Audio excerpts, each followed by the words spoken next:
So I'm here with Chris. Chris here in our office does many different things for the auditor's office, but one of the most important things is the Homestead Tax Credit Program. So, Chris, what actually is the Homestead Program?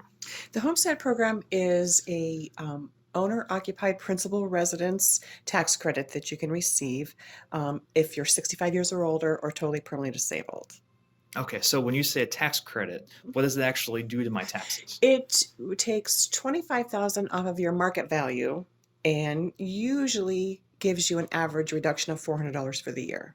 Okay, so I would be seeing that then in my tax bill. Essentially, Correct. value would be changing and then taxes would be decreased as well. You do see that on your tax bill. It shows a tax credit of, I believe 35% is 8750. You'll see that at the top of the tax bill. Okay, so you said 65. Mhm. So what other qualifications are there to qualify? 65 or totally permanently disabled. It needs to be a primary residence, and your Ohio adjusted gross income cannot exceed 33,600. Okay, so there's an age requirement and there's an income requirement. Correct. If you're using the age requirement, or if you're permanently disabled, what would I need to bring in Proof of from disability. proof of disability? Okay, Right. If you receive it from Social Security, we also have a certificate if you don't receive it from an outside agency that you can have a doctor's signature. okay. And then if I'm using the age requirement, Mhm. what documentation do I need to show? Just purely the application. Correct. And then tell us about the veteran benefit portion as well. The veteran benefit is actually double the exemption that you receive. So the average for homestead disability or senior citizen is $400. Normally the veterans see double that. Because normal is $25,000 off This the would be value, 50. and so veterans is 50. And so Yes. but it's not just if you're a veteran. There's Right. You have to be 100% service connected disabled, or if not 100%, you need to be 100% compensated due to individual unemployability. One or the other. okay, And we do require a letter from the veterans and also a copy of the DD 214. okay. And so there's an application on our website for this. Do they have to come in to apply, or can they just fill it out and mail it in? Mail is fine. Okay. Yeah, either way. Is there a deadline that the folks need to apply Uh, by, or what's kind of time frame? um, 65, you're going to file in the year that you turn 65. You can file anytime, and you would receive that credit the following year since we pay taxes a year behind. You can file a late application if you turn 65 the prior year and just didn't know about it and didn't apply, and then we can give you a same year tax credit. So it's essentially if you qualify as of January 1st of the year that you want to have the taxes essentially Mhm. reduced. Mhm. Perfect. Mhm. And then a lot of questions that we guess. So I'm 65 Mhm. and I make just Social Security, Mhm. so that doesn't count for Ohio Adjusted Gross Income. Right. But my spouse is 62 and she still works. So what happens then? It's total household income. So Okay. both incomes would be involved.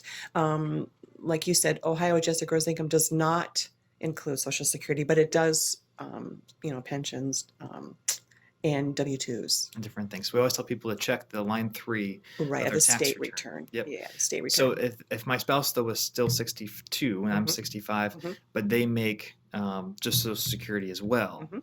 now could we qualify then? Yes. Okay. You being 65 would be the applicant. Okay. And then your spouse would be on as spouse. You don't both have to be 65, just one or the other. Okay. Perfect. Mhm. And then do applicants need to apply every year? No. Once you're on the program, you remain on the program. The only time we need to know is if you move to another residence. Um, we need to be aware of that. We'll send you out a new application so you can qualify further. Well, not qualify. We would transfer it to the new address. Because it stays with the person, Correct. but the household, depending on, for example, I move into a new house. Mhm. Folks before me had the homestead and they lived there on January 1st. Mhm. So then my taxes, because that's impacted by their homestead Correct. designation. Correct. And it can only apply for one house, right, that you Right. have. Right. So Primary residence. what if folks live down in Florida?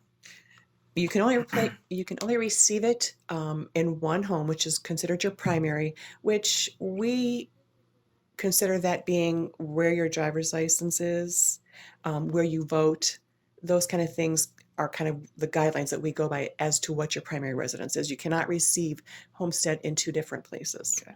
And then the last question, so you said, we can save $450 usually on average.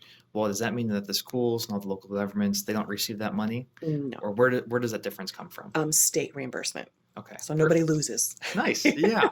Perfect. Yep. Well, thank you so much. And Chris, if folks have questions, Mhm. what's your phone number and email address here at the office? Phone number is 576-3445. Email is kcpaolillo@ashtabulacounty.us. Perfect. Thank you so much. Thank you. Oh, good. Good. Yeah. See? That was fun. See, it was a conversation. I thought Exactly. you were going to call me like, okay, what is it? No. See, and when we go on Kanyat TV soon, Is that what you're doing? Is that what you're doing?